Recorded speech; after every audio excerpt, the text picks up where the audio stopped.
halkan waxa ila jooga walaal Soomaaliyeed oo magaciisa la yiraahdo Saciid oo homeless ah ama guri la'aan ay hayso wuxuu iga aqbalay in uu fartiintan dadka Soomaaliyeed la wadaago waa fartiin positive ah looguna talagalay dhalinyarada Soomaaliyeed in lagu wargeliyo ama lagu wacyigeliyo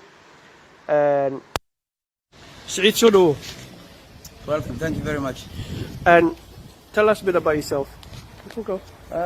My name is Saeed and I've been living in London for a long time.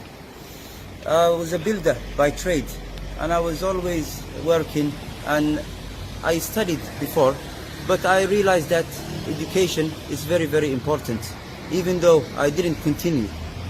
So I advise my Somali brothers and the youth always to pursue education. Education is the key for development and to rectify and to control yourself.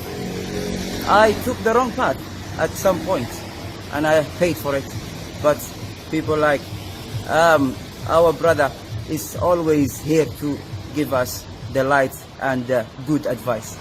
Okay, you said you took a wrong turn. What happened? You don't have to go in details, but just give us a rough picture.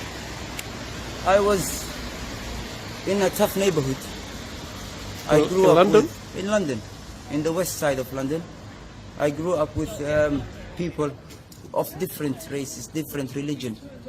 We don't have any control of what we do, any discipline. We do what we want to do at any time we want to do. We don't listen to our elders because we think we know it all. And then I started doing some business which is illegal, and we got arrested at the end. And Was drugs involved? Yes, we were selling Class A narcotics. Go ahead. And I have repented at the moment. How did you get caught? And police will always catch you. They always catch the criminals. And I advise my younger brothers, money is good, it's beautiful, the life of crime pays, but it will eventually catch up with you.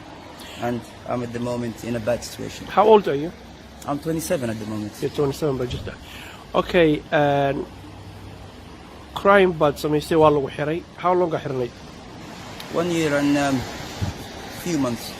Hadda waxaad rabtaa inaad dariiqii hore ka soo noqotid oo Ilaahay u soo noqotid oo toobad keentid saa u sheegtay. Inshallah, yes. Inshallah, Ilaahay kuu kaalmeeyo. Bustaa gacanta ku wadataa waa maxay sababta bustaa u wadatid? At the moment I'm homeless. Since I came out from prison, I've lost my place. I wasn't always like this. This blanket was given to me by the charity organizations. They helped me with accommodation in the future. However, I wasn't like this. But what I have done led me to this situation. And hopefully everything will be fine. When I was in prison, I done construction work and I done things which will benefit me when I come out. So always do something that will benefit you and don't become like my situation. Okay, videogan aan ka duubay raalli ma ka tahay inaan bulshada Soomaaliyeed la wadaago internetka meel walba? Yes, ma xajeclay ina always dhalinyarada always jidka toosan inay arkaan oo always ina wax fiican oo la sheego oo talada muhiim waay. Very important. Okay, yes, absolutely. Videogan raalli ma ka tahay inaan internetka? Yes, I am absolutely, I agree. Raalli ba tahay 100%. Hadda waxa seexataa jidka seexataa habeenkii? Yes, I sleep in the car park, me and few of my other mates, and we are surviving day by day. Yes. Okay, waxa dhibaato ma kala kulantaa seexashada dariiqa iyo gidaarada? Yes. Sometimes you will meet the wrong people, the wrong crowd. You will wake up, no breakfast, no food. Sometimes you will end up in the cold weather. Sometimes, you know, you will end up no money in your pocket. It's a difficult situation. Aadan, umahadsan tahay. Ilaahay kuu kaalmeeyo waana kugu dhiirigelin wanaagga haysta. Thank you very much.